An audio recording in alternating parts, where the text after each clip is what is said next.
Very good evening. You're watching MCX Investor Protection Fund presents Commodities and Upcoming Asset Class, partnered by ET Now. I'm Mubina Kapasi, and today to talk about this very exciting asset class, and exciting indeed it is for all of those who are tracking or not tracking, in fact, for that matter either. This is the one asset class that's been grabbing all the news headlines. So it's, I'm sure, something that you as well have encountered, especially in these last couple of months. So joining me today on this panel is Rishi Nathani, Head for Business Development and Marketing with MCX, Ashok Agarwal, Chairman for Global Capital and Chief Mentor of CPAI Global Capital Market, Nitin Kamath, Founder and CEO of Zerodha Commodities, Anil Gilani, Head of Passive Investments and Products with DSP Investment Managers, and Kishore Narne, Associate Director, Motilal Oswal Financial Services.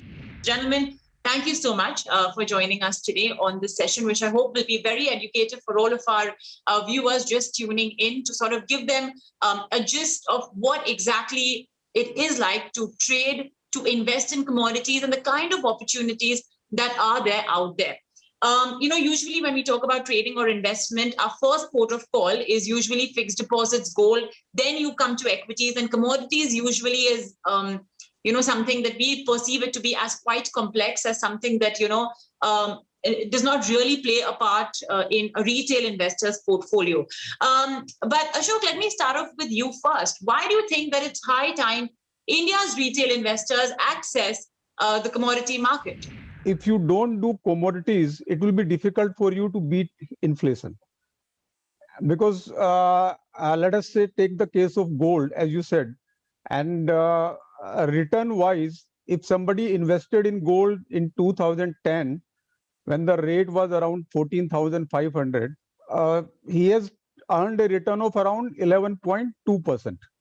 Today, it is around 48,000, so 3.2 times. As against maybe fixed deposit where the return is 7%. And if you invest in gold and you keep it, then there is also no capital gain tax. So that tax advantage is also there. And of course, you get that indexation benefit in your income tax return. Also, you can take delivery of even 1 gram, 8 gram, 100 gram, or even 1 kg. So it caters to all kind of investors. Any other investment or let us say investment in stock market, investment is commodity is different, because commodities are perishable. You have to store them, and if you keep them for long term, it may not be beneficial. In stock market, they say you have to be a long term investor.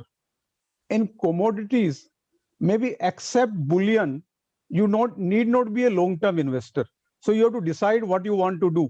You are a hedger, you are a MSC. So depending on your particular needs, you have to decide how you want to trade in commodities. And I think we'll sort of discuss the kind of proposition the commodity market offers for all categories of participants, be it investors, be it, even in fact enterprises, small, medium enterprises. The one thing I believe that a lot of individuals do get a little perplexed about is access to the commodity markets. So Kishore, what are the ways in which retail investors can access commodity markets? I mean, these are the individuals who may not necessarily be very savvy with, financial markets. So, what are the different tools that they have at their disposal to be able to do so conveniently? In general, the financial investors who, when we talk about retail investors, it's a financial investors who has nothing to do with the commodity or equity or the underlying asset. They are actually there for making some returns for themselves. So for them, of course, the physical market or the spot market is a very complex market in commodities. No doubt in that. The way you have to handle the physical commodities, warehousing, quality control, their local taxes, compliances, GST, etc. There are various complexities in the physical markets. The other way of accessing the same market is the derivative market, where if you are not getting into the aspect of delivery, then you're not actually getting into any of these compliances like taxation, warehousing, or any of the storage related physical handling of commodities. So you're just actually there for looking for a return on your capital, or looking for a price move, or taking the advantage of that price fluctuations and getting out of this market without actually having any complexities of the market. So the easiest way is to access through derivative markets. Nitin, we've spoken plenty of times, during the lockdown, post the lockdown as well, about how the retail footprint in the equity markets has surged sizably. I mean, you at Zerodha as well have witnessed that. What about commodities? Have you seen more retail participation in commodities? No, I mean, we haven't really seen the kind of interest that we are seeing in equities. That's probably because I think people relate to stocks much better than what they relate to commodities. And I think it's onus on businesses like us to go and educate people about commodities. And historically in India, commodities is a much newer market. In all sense, it just started late 2000s. So it's still a very young baby compared to the equities market, which is more well entrenched of sorts. It's also because, like what Kishore was just saying, because the participation is through derivatives.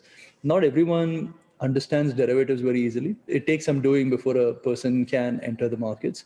Also, I think what has happened in the last 1-2 years was the margin requirements have gone up to trade commodities. So the entry barrier is a little higher for people who are very actively trading, whereas it's a little lower for equities market. And that's the reason why it hasn't surged. It's gone up, but then it kind of pales in comparison to the kind of surge we have seen for equities. But the general trend for us, if we go back and track commodity traders, it's usually people trade equities and then they discover commodities. So the surge in equity traders probably will lead to more commodity business in the future, because people tend to, once they start trading stocks, then they trade derivatives, they understand derivatives, and then they say, what else can I trade? And the good thing about commodity markets is, it trades almost 24/7. Right, so a lot of working population, right? As in they can't trade during daytime, so they eventually end up trading commodities in the evenings, which is when it's most active. Okay, Anil. So like Nitin mentioned, and I guess it makes sense, right? I mean, usually we'll first look at equities, we get a hang of it for day trading, long-term investing, of course, and then we start getting into F&O, etc. In the commodity market, the most participation is via F&O. So do you think that the transition, or rather that inclusion of commodities as well in your trading basket is slower? Retail investors are slower to adopt commodities, and what do you think needs to be done, to spur that, perhaps? I think the key to enhancing the retail participation, I think Nitin said it very right, that it's up to all of us to collectively enhance the awareness that why commodity is an integral or important part of the retail investors' portfolio, leaving out why a large institution or a grower or a person who is utilizing the commodity. Apart from that, why a retail investor should hold commodity in their portfolio. So I will just take 1 minute slightly to digress, but you're a very pertinent example, which most of us can relate to in our daily life when we talk to anybody as a retail investor. That when we look at a cricket team, and let's say you are the captain of a cricket team, typically you look to have a well-diversified skill set in your team members, right? You would like to have a good blend of good batsmen, couple of good bowlers, excellent fielders. Each and every person should be a good fielder, and an excellent top of the line wicket keeper, right? So to ensure you are creating a well-diversified skill set in your cricket team, similarly, one has to try to make sure that your investment portfolio as well, as a retail investor, as an individual person who is saving away your money for, let's say, a long-term goal or for a retirement planning, you should make sure you have a good diversification of your portfolio, like you would do for a cricket team. And in a very simple way, you can have broadly 4 quadrants in your portfolio, which we can think of as a kind of a permanent allocation or a permanent portfolio. One will be allocation to asset growth. After that, income generation from that asset growth. Then the hedge against volatility and hedge against inflation, broadly speaking, in a simplistic way. So this hedge against inflation is the allocation where people must necessarily have allocation to commodities. And in that sense, commodity has a very low correlation to other asset classes like equity and fixed income bonds or debentures, which typically investors hold in their portfolio. So I feel that it's enhanced awareness like these, like businesses like Zerodha or platforms like MCX and ET Now, or industry leaders and veterans like Ashokji and Globe, that enhanced awareness and this kind of simple to relate, where an investor can understand and relate to it. Yes, okay, how I look at a good team, it has to be well diversified. How I look at my portfolio, it has to be well diversified, and commodities as an important element of that must be there. And Rishi, finally over to you then. I mean, during the lockdown, there was a lot of confusion around various aspects of the workings of different commodity classes, because it's very peculiar in its own self. So what sort of participation did you see on your platform from across the spectrum of your usual participants that you do have? We saw, the participation was more or less as it was pre-lockdown. For us, nothing really has changed. It was business as usual. We saw the same set, whether it's been hedgers or physical market participants or retail. So we've been seeing the same set of participants. However, we have seen an increase in participation overall in terms of retail participation, though of course it, as Nitin said, it would pale compared to what they've been seeing in equities. But commodities are an asset class which is just coming up, and people are getting attracted to this asset class. They are understanding it and they are coming to trade in it. So I think that nothing much has changed for the negative, but definitely things are looking up for the positive with more products, more participants being allowed in these markets. I think it's getting to be a very exciting space.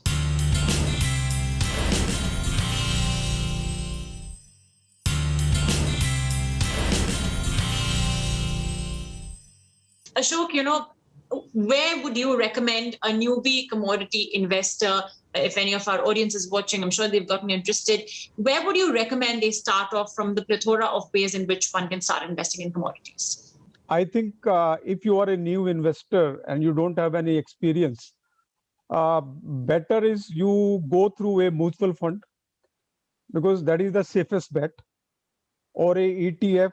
But in case you want to trade directly in the market, then I think the best bet is to go for bullion trading, because bullion is a investment class, and even if you are not very, let us say, not able to make a very good judgment. So if you buy, let us say, gold and keep it for long term, you are quite likely to make good return, and it is a good hedge against inflation. But if you want to trade, then of course you can trade in base metal, because there the price action is quite fast. And let me also tell you that commodities also have a great impact on your equity.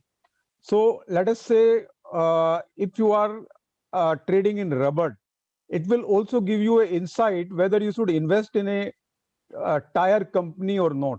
Because if the rubber prices goes down, it is a great information to you that the shares of tire company will go up.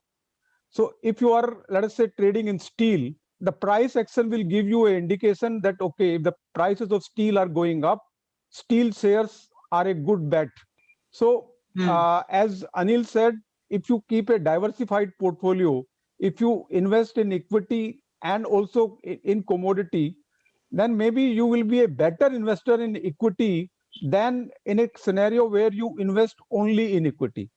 So it also gives you additional knowledge and additional that X factor. Yeah. Okay. Excellent.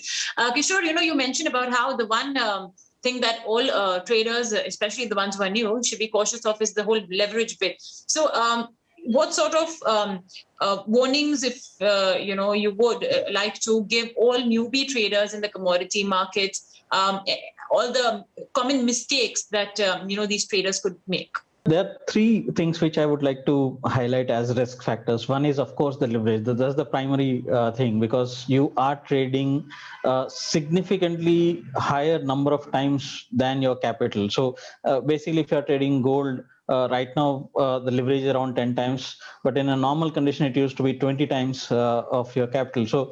So your losses will be 20 times than what you on the price movement. Right. So on the positive side, the returns will also be similarly, but on the risk side, it's significantly higher. So your capital can wipe off very quickly if you're not careful enough. So never invest looking at how much capital I should be able to deploy. So always an investor should be looking at how much exposure I am getting into, the total value of the exposure I'm getting into, and the price movement, what can happen. For example, gold moves roughly around 1.5% per day, right? If you are investing a lakh rupees, then you will be doing around 20 lakh rupees exposure, and 1.5% on 20 lakhs will be significantly higher on your capital. That's more than 25 times of that. So that way, one should be careful of that. Second thing is, you should understand these are commodities. As Ashokji said, there is a carry cost, or badla, what we say in equity markets, there is a carry cost of these commodities. When you look for longer term, when you roll over these contracts every time, you end up typically paying this carry cost. So in certain commodities, the carry cost is significantly higher, in double digits. It's 15, 20, 18%, 20% kind of thing. So even though the commodity price might rise 20, 30% in the next 6 months, but the carry cost will eat into your returns. So something that's a financial investor in equity market, that too cash market investors will not experience that, but a commodity market or a derivative investor, even in equities or in Nifty, will be experiencing the carry cost. And the third is, if you are getting into deliveries, or then the complexity is significantly higher. So if you are not a physical trader, never get into deliveries. I think that's the thing which a retail investor should be watchful for. All right. And Nitin, very quickly, when you wanted to learn about derivatives trading and commodity trading, everyone will want to know, where did you start off, Nitin? Trading is, I think is the toughest way to make easy money in life, because a lot of people think it's easy to make money trading, but it isn't. I think just to add to what Kishore said, I think one of the best rules to follow when trading is to know what's your maximum loss on a trade. And if you look at some of the largest, the biggest traders in the world, I think they've ensured that they don't lose more than 1 to 2% of the capital on a trade. That means, whatever exposure you take, you make sure that, at 1% loss of your overall capital, you exit that, right? Because that's an easy way to track how much risk you're ready to take. The other thing, like I said earlier, was with commodities, there is plethora of information. So it's very tough to consume all of this, right? As in, because information could be on gold, could be coming from different parts of the planet, right? I think a easier way to trade commodities for retail traders is actually follow technical analysis. I mean, and most platforms today offer charts and whatever tools and features required to do a decent technical analysis. So I'd say for retail traders, it is technical analysis plus money management, and hope that you're at the right place, right time to get one of those really big moves like what happened in crude, so you can make some good returns as well. Yeah, well, we'll never forget when we woke up one morning, crude was at negative 37. So yeah, when you talk about information from around the world, things change overnight. All right, Anil, finally, we spoke about how it's a great asset, a portfolio diversifier, commodities. So according to you, what percentage of one's portfolio should be in commodities? I think if one was to have a tactical call and be in a position to take a trading position or allocate as per the view on a particular segment of the market or the commodity, then you could have a varied percentage. But if we were to look at retail investor, I would strongly suggest to own what we call as a kind of a permanent portfolio or a permanent allocation, where in those 4 quadrants of your growth, you can have about equal weightage, like 25% each. So if you look at the quadrant of commodities, where you think of it in the 4 quadrants, like one would be, the first quadrant will be like asset growth, income generation, hedge against volatility, and then this core allocation of the hedge against inflation. So 25% allocation can be made over there, where you can hold a combination of multiple commodities, like it could be gold, base metals, like earlier Ashokji mentioned, as an Indian family culture, gold is always an important part, but one can enhance it further by including a basket of commodities. It could be other base metals, it could be some agri commodities, or and the route to own that could be in a simple way, like owning a particular ETF or a mutual fund, which can give you a diversification in a very simple manner. So optically, I would say about 25% allocation into this quadrant of your portfolio should be into inflation hedging securities like commodities. All right. Finally, Rishi, gold and silver, one of the most popular commodity contracts that we'd like to trade in. You have agro commodities, you have metals as well, relatively newer.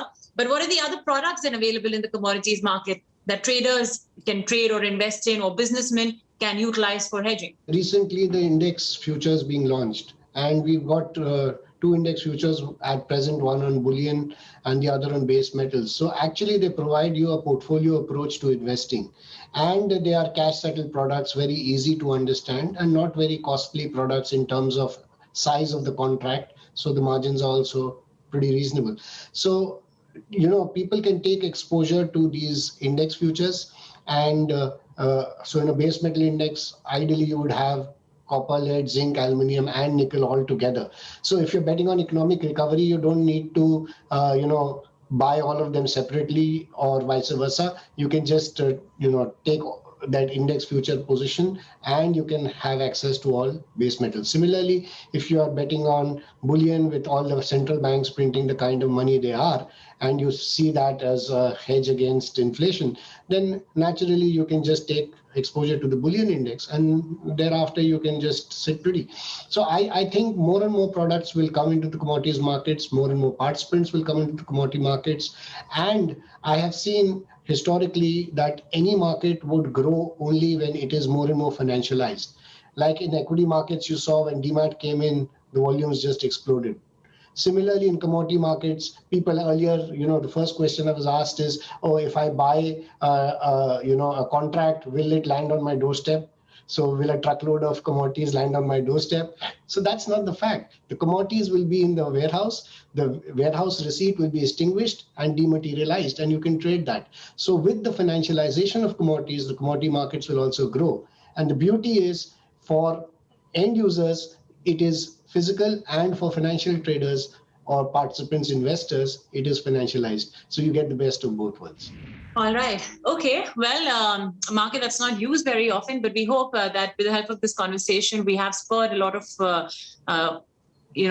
potential participants, investors, traders to, tap into this market and the enormous potential it offers as a portfolio diversifier, as a good hedge as well for their businesses, for their personal consumption. So Rishi, Ashok, Anil, Nitin, Kishore, thank you so much for joining us today on this session.